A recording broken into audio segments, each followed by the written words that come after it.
Oh, and just for your information, it'll work well in Jupyter on your local box or on Colab in the cloud.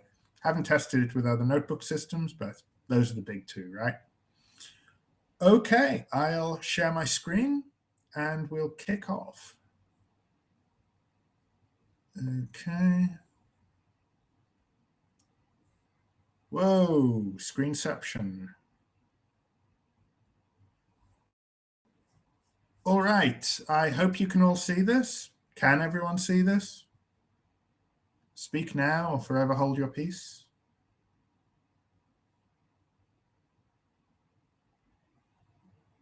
I'm going to go with a yes. Okay, awesome. Joe says yes. And Joe is a member of my team, so everyone say hi, Joe. All right, let's get going. So today we're talking about Jina and neural search. Content warning, there are going to be some cute and some really not cute animals up ahead. So before we even dive into what neural search is, let's just think about what search is to begin with. I mean, you're all part of the Google developer group. You might have heard of this little company that does search, I guess. But yeah, for most people, when they think of search, they think of something with a simple text box, like Twitter, like LinkedIn, like Bing, like Alta Vista, like DuckDuckGo. I think there's this other one, but I can't really remember the name. BitPlayer.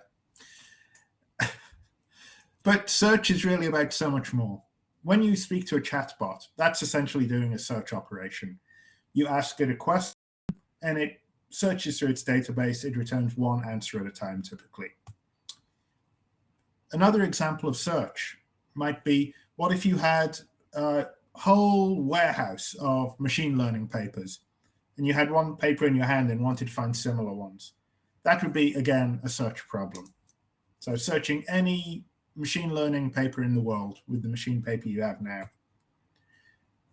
Things like Shazam, of course, are search problems. You upload a clip, you get the matching songs back. And really, we can just think of it as finding similar things. I upload a soccer video, I get soccer videos back. I type in a color about some text about what color is Venus.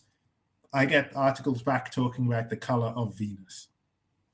So I upload an image of my favorite sneakers. I get similar sneakers back. You get the idea. So neural search is how a lot of this similarity search really happens deep down. Taking A and finding a similar B, C, D, and E.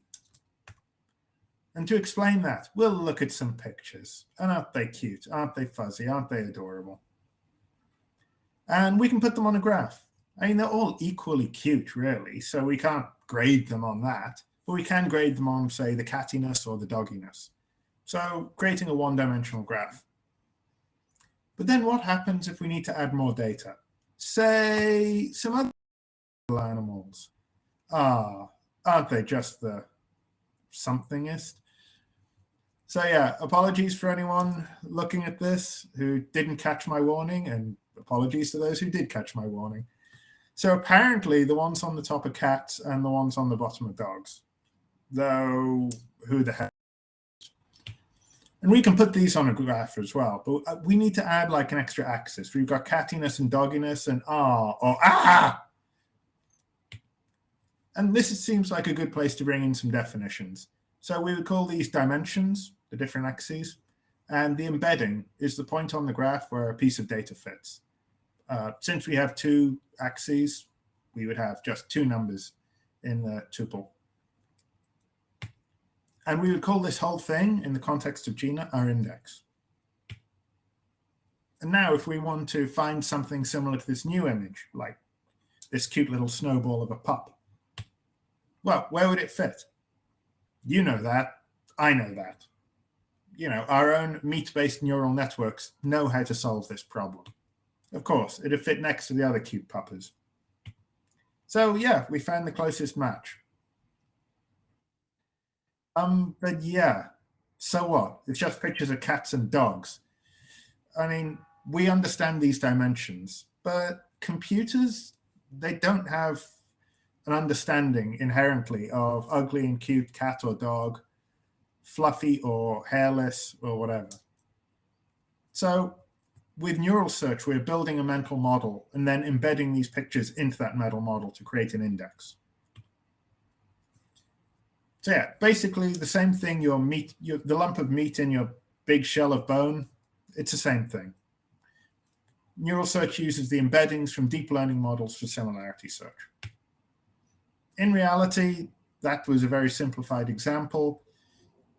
We typically use hundreds of dimensions to understand the data, and that'll vary depending on the model and the type of data. It's difficult to wrap your head around it. I mean, I can just about wrap my head around hypercubes, but beyond that, it's tough. And there are so many other dimensions we could talk about.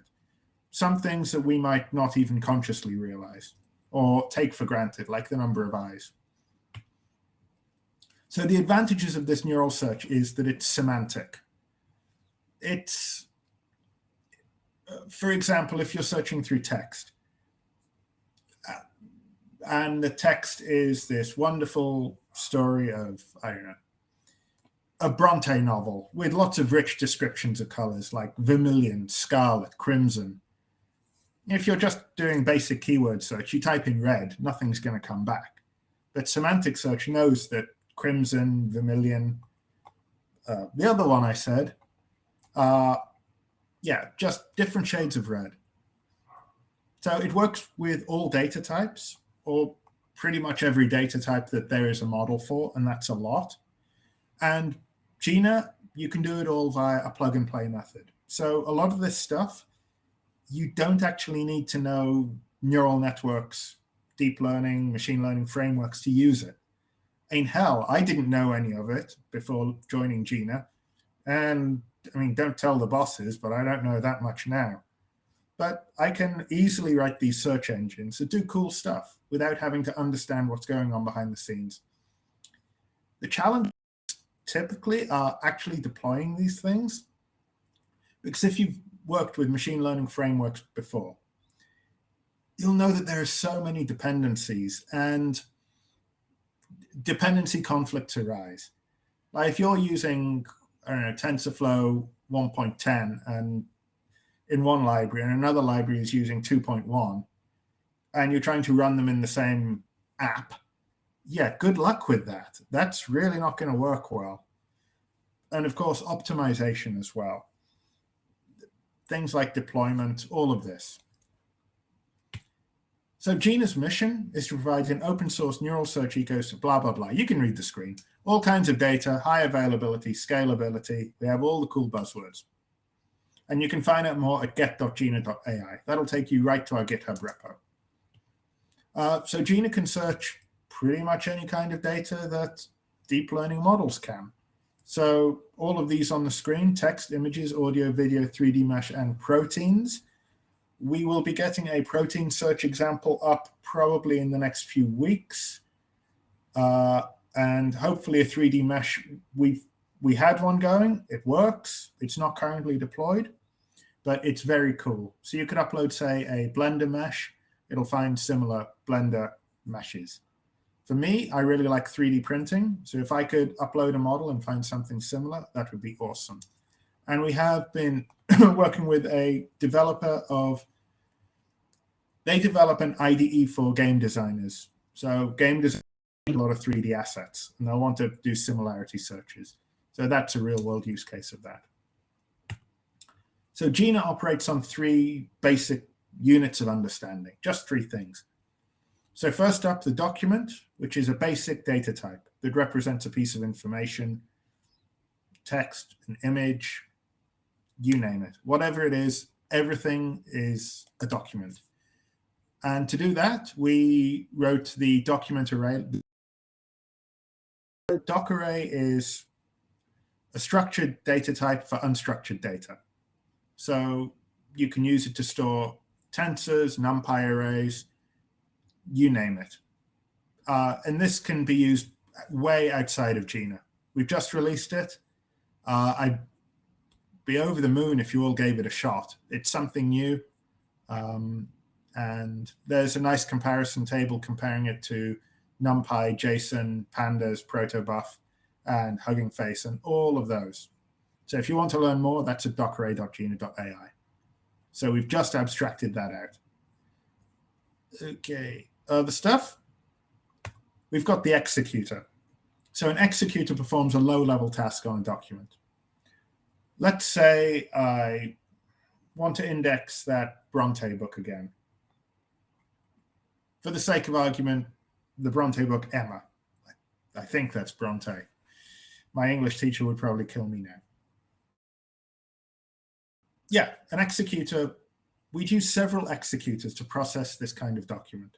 So first of all, we'd probably want to break it down into sentences, because trying to get one meaning for a whole book, I mean, you could, but if you were hoping to search for stuff within the book, you would want to break it down a bit into chapters or paragraphs or sentences and work on those individually.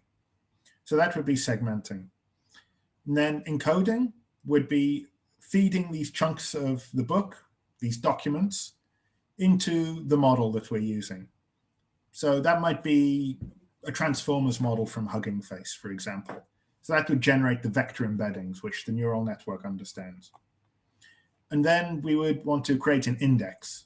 So we'd want to store that data, those embeddings, and the metadata. We'd want to store that somewhere, either in a database or on disk or in memory. So an executor, a different executor would perform each of those three simple tasks. And we have a whole bunch of these executors at Jina Hub that saves you having to write your own. And we'll use some of these in the meme search today. So we have a lot of the top models. We have clip for images. We have transformers. We've got indexes you can use, sentence sizes to break things down, as I just said, different storage backends. So it's just a matter of chaining these together.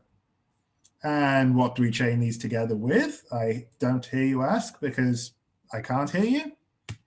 We chain them together with a flow. So a flow is how Jina streamlines and distributes executors. So you can run them locally, in the cloud, in Docker, on bare metal. You can run them in parallel, you name it. That's what flow does. The way I always think about it is like bash, because I'm a Linux geek. So you could think of from one command to another, and each executor is a different command. So document would be, well, a document, and then we'd have the different executors right here. We'd pipe the data through by asking it to create, say, an index, and then we would open, say, a RESTful interface. So you could search it via curl or via a front end of your choosing, or of your design, rather. But that's not all. It's like bash plus apt-get. So if you use Ubuntu or any Linux distribution, you'll know how easy it is to install cool stuff. I use Arch just because it makes it so much easier, and there's such a bigger catalog. But yeah, so the bash equivalent would be apt-get install cool new encoder. But here we would just go uses cool new encoder instead of just the basic encoder we had before. So it's nifty. This really reduces the lines of code you need to write. And it saved me hours and stopped me pulling my hair out, frankly. So in short, with Jina, you can build a neural search engine with few lines of code, any kind of data, scale it up, 3 concepts, and use a whole bunch of stuff that's already out there. Some good next steps. Actually, I'll go into these later. Let's get to the notebook. Are there any questions so far, or do we want to deal with those at the end?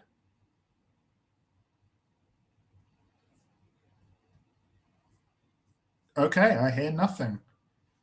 So either there's a problem or you're all good. All right, so here's the notebook. We are building a meme search engine. So this will let you type in text, and it'll find memes with similar text. We've got an example right here at examples.jina.ai, where you can play with it in the real world. The example here is a little more complex because you can use text or images.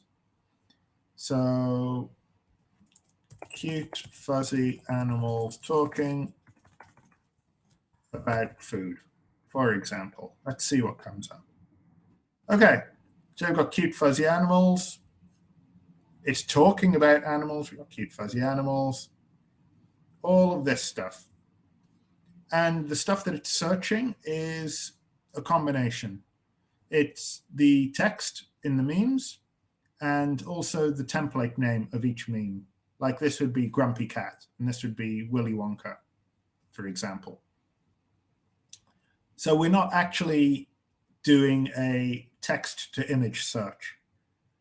That's a little more complicated for something like, say, I'm not sure how Google Images actually works. If it looks at the text around the image or if it uses a common embedding space for both the text and the images. However, if you do want real text to image search, you can go to our fashion search, which is hopefully going to load. All of these front ends are in Streamlit because I suck at front end and I'm okay at Python. So this will let you search, I don't know, blue shoes for parties.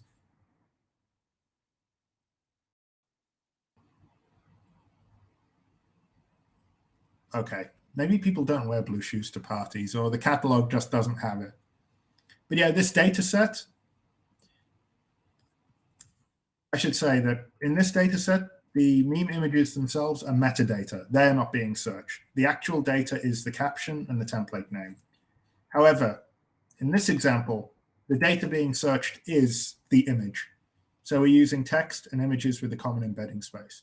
Whereas this stuff is all just metadata, the rating and the categories and all that yada yada. Anyway, back to the notebook, wherever it may be. So yeah, some terminology. The template name, surprise koala. The caption, this is poisonous what.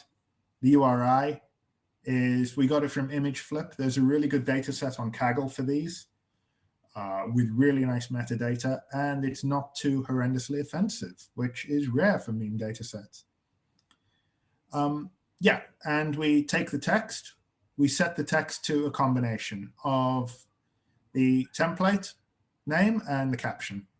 So at the end of the day, this is the stuff that will be searched. So let's actually get going. First of all, we'll just do some basic housekeeping to clean up. This usually isn't necessary in Colab, but because it creates a fresh state every time. But if you're using Jupyter, it's more useful because Jupyter is persistent. We'll enable some widgets and we'll disable all those warnings because who cares about warnings? We'll set a maximum number of documents to index because otherwise we'll be here a while. You know, Google does have GPUs, but we'd have to change a little bit of the code to use them. We'll just keep it simple for now. And we'll install Jina and some widgets just so we can, oh, maybe we don't need to. Maybe that does it for us. Okay, I'll comment that out. Let's see. So 2.6.4 is a relatively recent version of Jina. So if you're building anything real world with Jina, you can use 2.6.4 and it'll act very much like this does.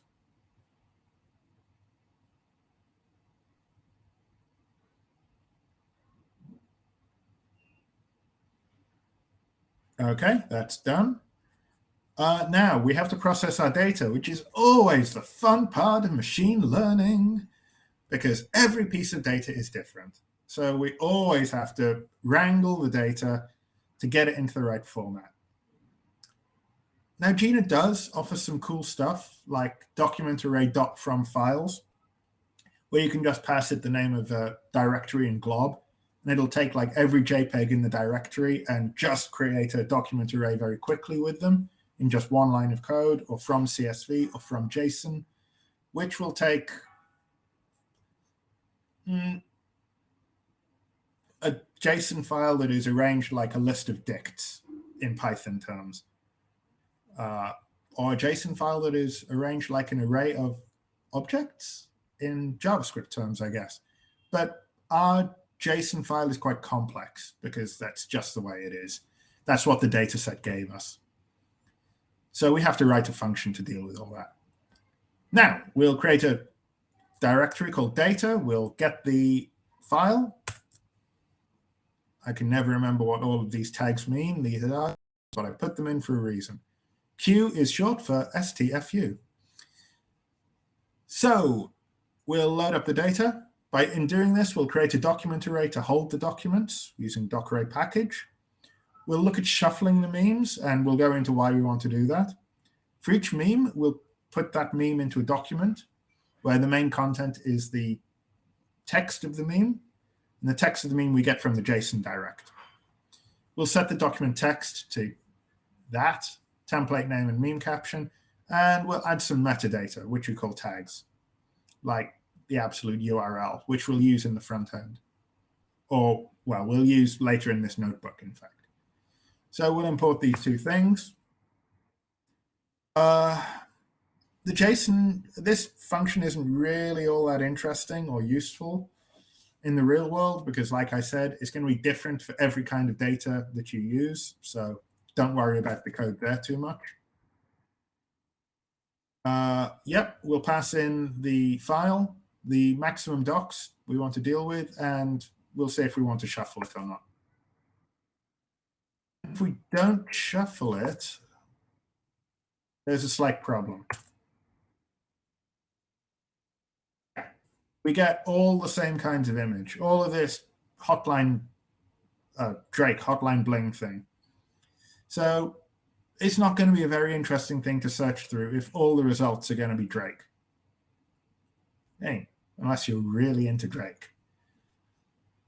So to take a quick look at one of these documents, what a document looks like, we've got the ID, the MIME type, tags, and text.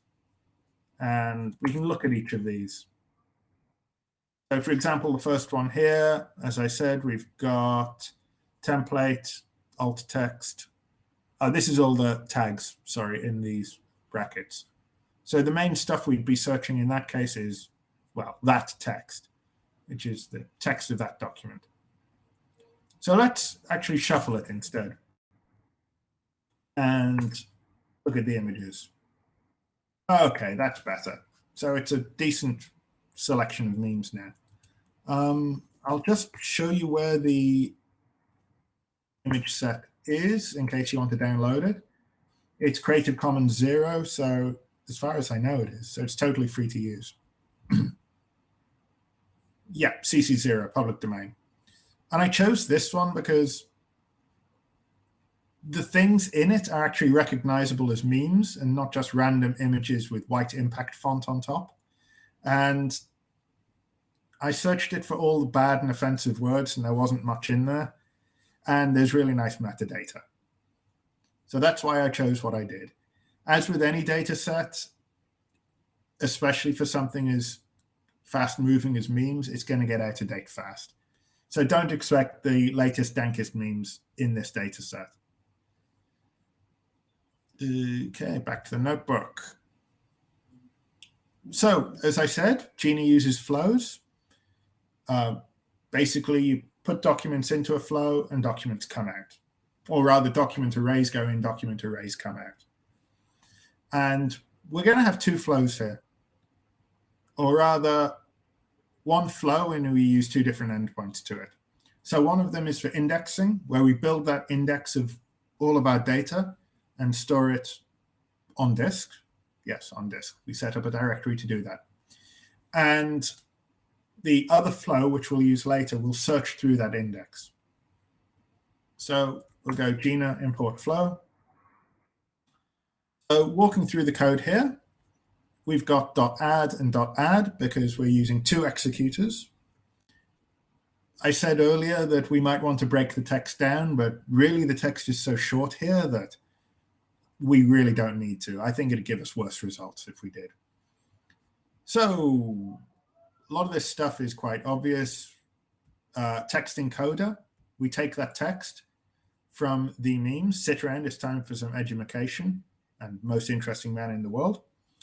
And we turn that text into vector embeddings on an n-dimensional graph. Off the top, dimensions Spacey's medium-sized English language model has, but it's hundreds. And we're going to get that from Jina Hub because we are lazy.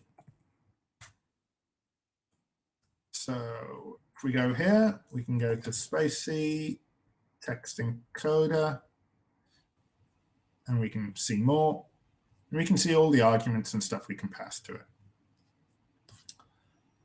I first tried doing this using transformers model, a sentence transformers, but in my experience, Spacey is a hell of a lot faster. It did like 200,000 memes in about 4 minutes with no GPU, whereas transformers was taking hours, and they deliver similar quality results. Yeah, so using this, we'll download it straight from Jina Hub. It'll unpack it. It'll install all the requirements for us. And then to build our index, we're going to use the meme text indexer. And this is just dead simple. It creates a folder on our disk. It stores the vector embeddings and the metadata that go with them. So let's kick that off.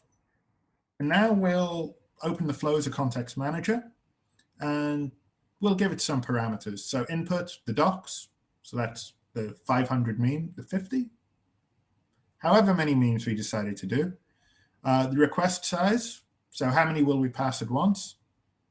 Show progress, yes, and return results. So we can have a look at that index. And will it work? Let's see. Is that Google Colab notebook gonna hit me again? Because I was a bit panicky earlier when it kept failing and failing until I restarted the notebook, and then what do you know? So this can take a little while the first time as it downloads all the data from Jina Hub. Downloading models, it's downloading. Yes, there we go. Hello, Crashiness, my old friend. So as I said, if it crashes here, restart it and run all cells again. It's a bug in Colab. So we'll restart the runtime. And then we'll just go runtime, run before. So let's get back up to this and then try it again. In the meantime, if you have any questions, I'll take a quick look at the thing and cool. Okay, no questions so far. That's always either good or bad, I suppose.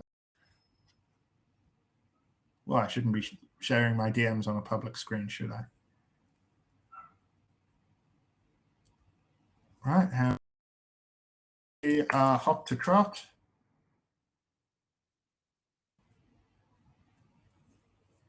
I swear this worked like an hour ago. Okay, it looks to be working again. Oh, and I thought we disabled all the deprecation warnings. Oh, maybe that's because it's running in its own little virtual environment thing. Who knows? That's the thing with a lot of the stuff from Jina Hub, because I didn't write that code myself. So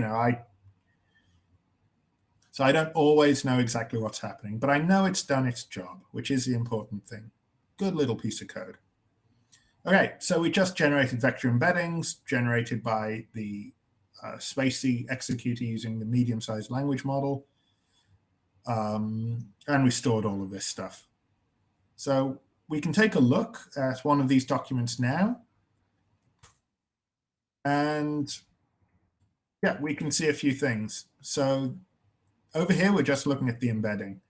And it's all of this stuff, which obviously super understandable, right? and it's stored as a NumPy array. So next up, we'll create a query document. We'll give it a search term, maybe school. And as I said before, everything we pass into a flow has to be a document or a document array. So we'll wrap that in a document. Now we'll just send the query to the flow. And this time we're using a different endpoint. We're using flow, well, a different method rather, but that's syntactic sugar. So the endpoint here is search. The endpoint we used before was index. So these are just shortcuts. You can have any kind of endpoint you want, and it can do something different. But because neural search is Jina's specialty, we have these shortcuts specifically for search. But I mean, hell, you could run any kind of multimedia processing pipeline through Jina if the wish took you. So we created that, and now to the flow. So this time, the flow will act a little differently. Once again, it'll create a vector embedding, but this time just for the one document. And instead of storing that document in the index, it will search through the index for matching documents or the closest matches.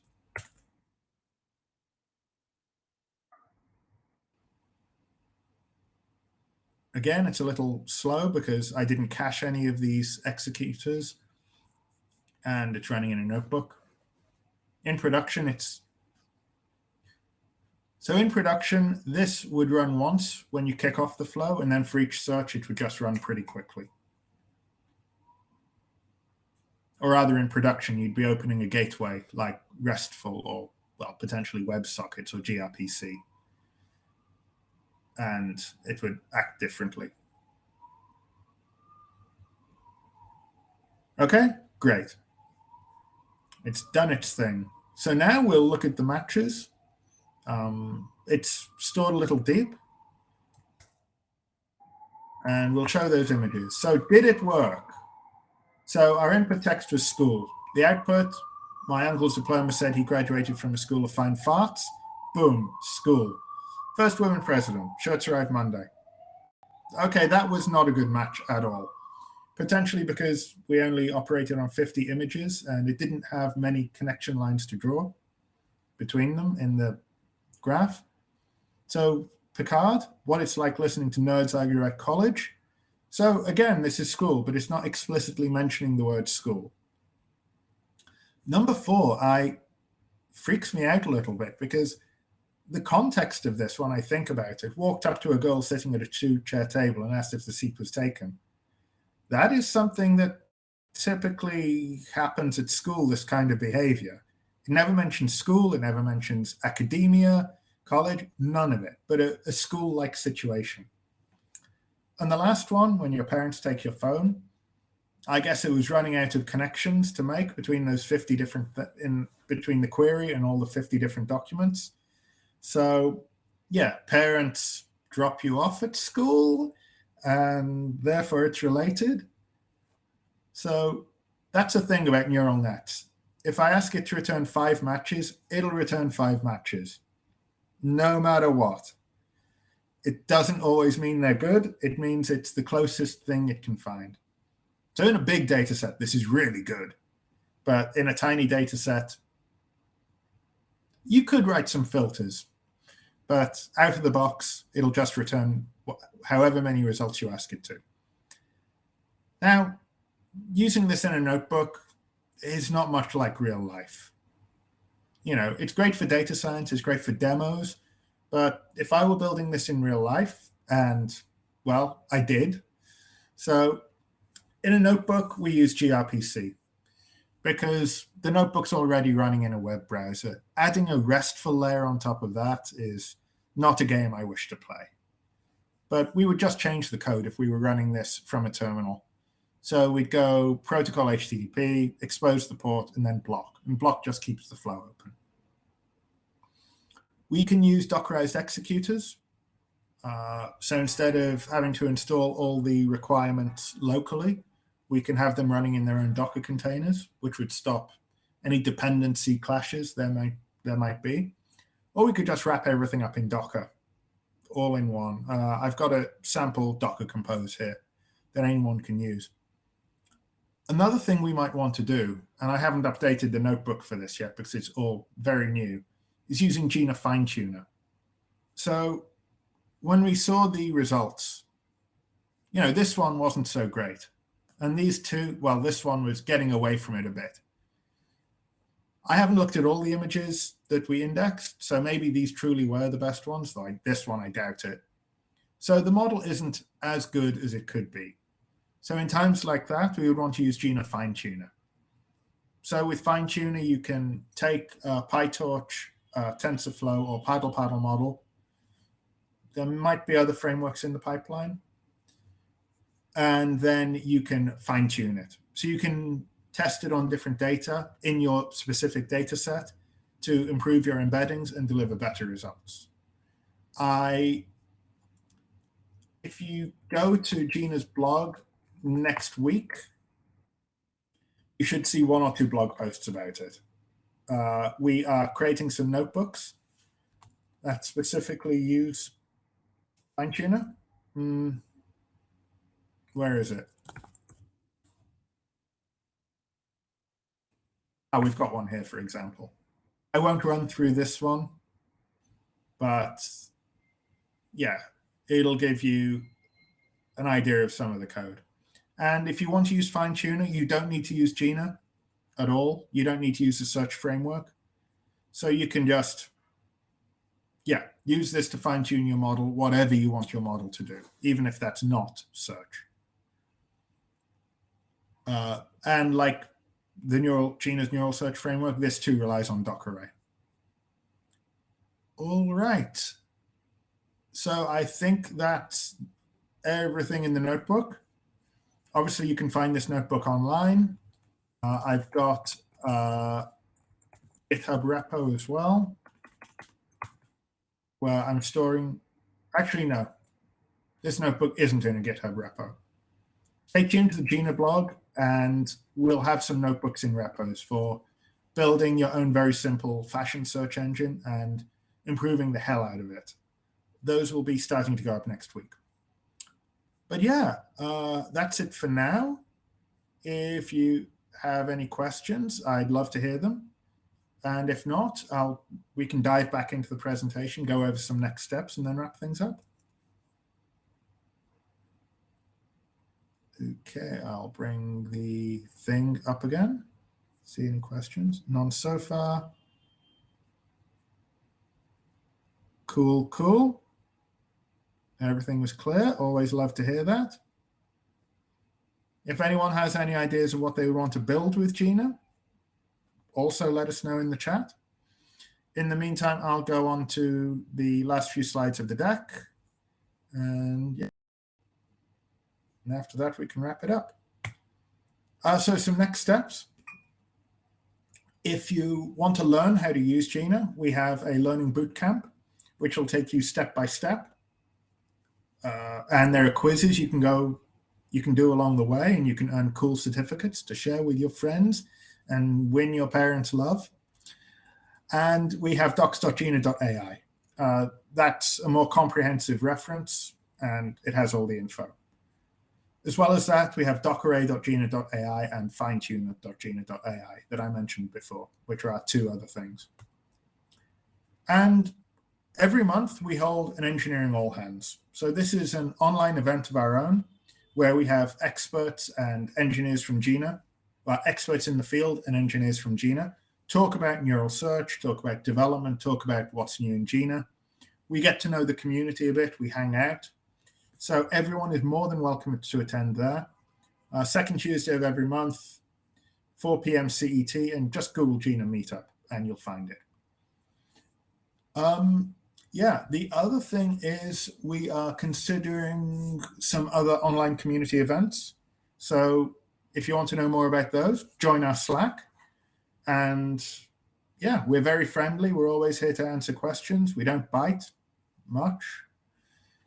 And the repos are get.jina.ai. We're on all the usual things. That's pretty much a wrap. So I'll stop sharing. Where are we? And I'll just say thank you so much for having me here.